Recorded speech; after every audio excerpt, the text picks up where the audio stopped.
ay patuloy po naming maranasan, Panginoon. Continue to minister to each and every one of us, O God, and break the yoke of the enemy and help us, O God, to receive the eternal, incorruptible Word of God. Hallelujah. And continue to shape our hearts, our attitudes, Panginoon. Sa oras po na ito, tulungan mo kami na maunawaan ang iyong salita, Panginoon, the abundance of your grace, Father God.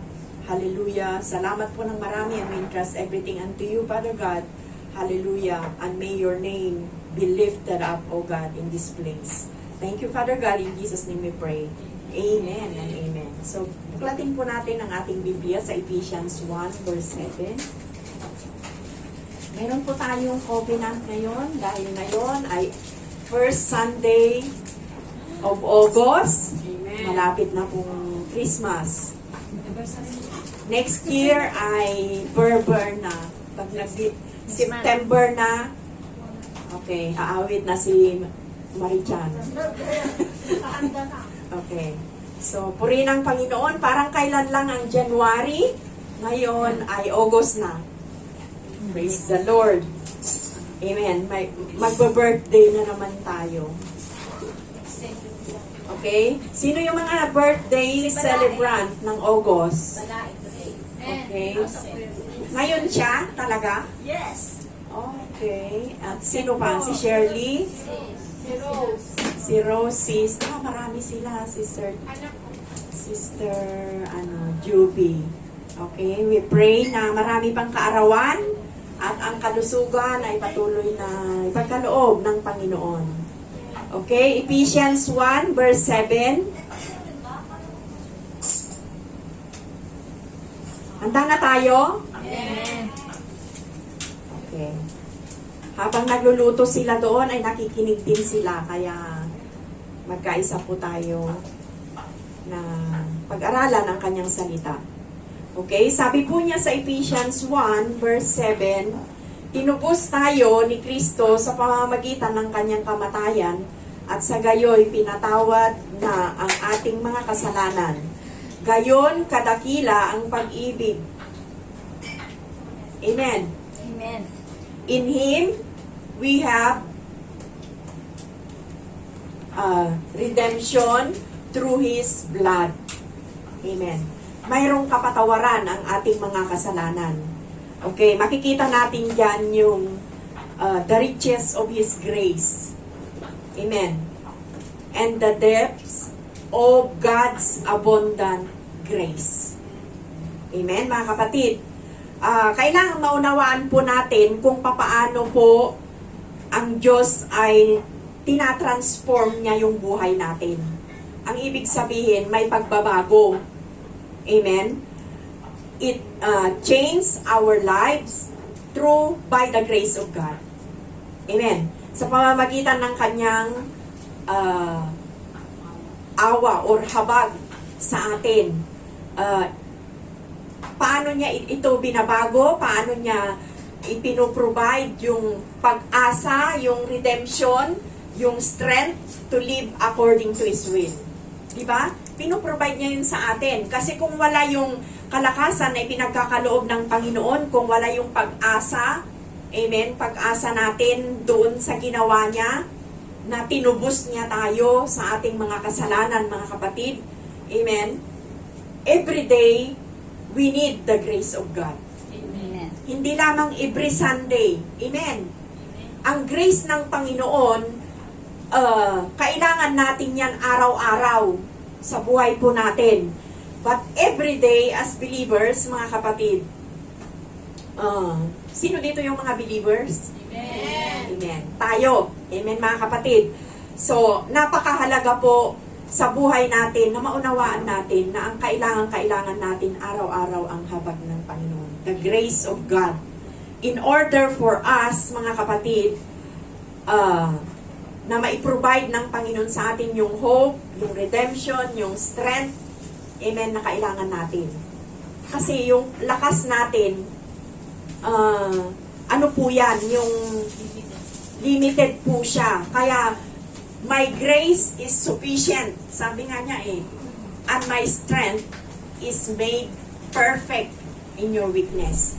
Kaya kung mahina tayo, doon naging perfect yung strength ng Panginoon sa atin. Hello? Amen, mga kapatid. Kaya, ang halimbawa po dito, kung paano i-demonstrate ng Panginoon yung abundant grace niya, ay sa Acts chapter 9. Kilala natin the story of Saul. Amen. Sa atin, marami sa atin pamilyar ang buhay po ni Saul of Tarsus. Amen. Who later became Apostle Paul. Nabasa na natin? Okay, siya yung halimbawa. Yung story po na ito, mga kapatid, ay i-demonstrate ng Panginoon yung kanyang abundant grace. Okay. Saul was a very zealous of Pharisee who persecuted Christian. Kasi si Saul po, pinipersecute niya yung mga Christian. Amen? Amen po? Amen. Christians believing he was upholding the Jewish law. Kumbaga siya po yung siya yung nagpe-persecute at gusto niyang patayin ang mga Christians. Amen? Siya po yun. Persecuting Christians during his time is a lawful act according to their custom. Parang nasa law nila yon na kapag pinatay niya yung Kristiyano ay custom nila yon in his time. Hello? Amen, mga kapatid. But you know, it's not God's will. Amen? Hindi will ni Lord yun, pero yung sa kanyang time, it is, during his time, mga kapatid, is a lawful act according to their custom. Kaya yun po yung ginagawa niya. He was present at the stoning of Stephen. Diba? Siya yung bumato kay Stephen. Amen. The first Christian martyr in the Bible. Amen. Siya po yun, pero binato po niya hanggang sa mamatay. Kaya siya yung first martyr in the New Testament. And was known for his fervent effort to arrest and imprison. Ina-arrest po niya, in-imprison yung mga followers of Jesus. Nabasa nyo na, mga kapatid, sa Acts chapter 9 po yan. So, isinasummarize ko po siya dahil siya yung nakaranas ng abundant grace ng Panginoon noong ma-encounter po niya ang Panginoon doon sa road, nung naglalakad po siya papuntang Damascus. Amen. So, Saul was notarized in persecuting a lot of believers. Siya po yun. Talagang pinipersecute po niya. In Acts chapter 9, Saul had a dramatic encounter with the risen Jesus. Nung ma-encounter niya ang Panginoon, so Saul was transformed. Amen? Ganon din tayo. Nung ma-encounter natin ang Panginoon, di ba na-transform yung buhay natin? Amen. Dati tayo po ay mahilig magmura. Tayo ay hindi marunong umibig. Tayo po, mga kapatid, ay marami tayong mga karanasan. Pero nung na-encounter po natin ang Panginoon, katulad po ni Saul, was transformed, okay, he was radically changed by the grace of God. Amen. Ganon din tayo, mga kapatid, na bago yung buhay natin, nagkaroon ng direksyon ng buhay po natin, okay? So, from a persecutor to become a radical Christian. Okay, naging Christian po siya. Tayo din, pinipersecute natin yung mga share ng gospel sa atin noon, di ba? Sabi natin noon, ano ba yan, sinishare mo sa akin? May religion naman ako. Di ba? Ganun po tayo. So, he became Paul. Okay, naging Paul po siya from Saul. Amen? Nabago po siya. Na-encounter niya ang Panginoon. Okay, he became Paul. Diba, may mga palayaw din tayo, tapos pinalitan yon. Kasi yung mga palayaw natin nagre-reflect sa atin. Kaya pinapalitan, diba? Minsan gano'n, hindi na ganyan kasi ikaw ay ganito ka dahil dyan sa pangalan mo. Alam nyo ba na sa pangalan natin, may nakapaloob dyan na nagre-reflect. Oo, kung ano yung mga pangalan. Kasi yung mga pangalan natin Lin ang kalayaw. Lin, Evelyn, Lin, okay? Okay, may mga palayaw po tayo. So, he became Paul, so one of the most influential apostles. Okay? Siya na ngayon yung number 1 na influential apostles during his time and powerful preacher of the gospel. From persecutor, from yung pinapapatay niya yung mga Christian, nung ma-encounter niya ang Panginoon, naging preacher siya of the gospel. And he was used by the Lord, amen, in many ways. Amen. Okay, tayo man din. In many ways, pwede tayong gamitin ng Panginoon through signs and wonders. Amen. And miracles, mga kapatid. And Paul dedicated his life to the fullest. Idinidicate niya yung buhay niya. Nung ma-encounter niya ang Panginoon, idinidicate niya ang kanyang buhay. Okay.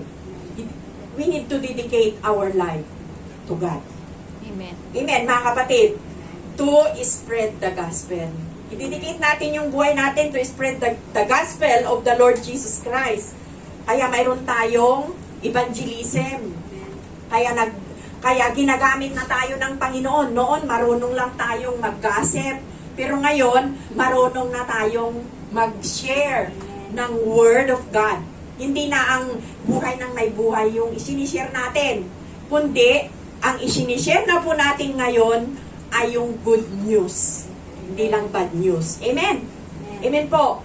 And he traveled extensively in many parts of Asia. Pag binasa natin ng Acts chapter 9, during his time, talagang ginamit siya ng Panginoon, declaring the gospel of the Lord, planting many churches. Marami siyang nabuksan na mga churches, inspiring Christians. Ini-inspire niya yung mga Kristiyano na during his time and his life was very inspirational.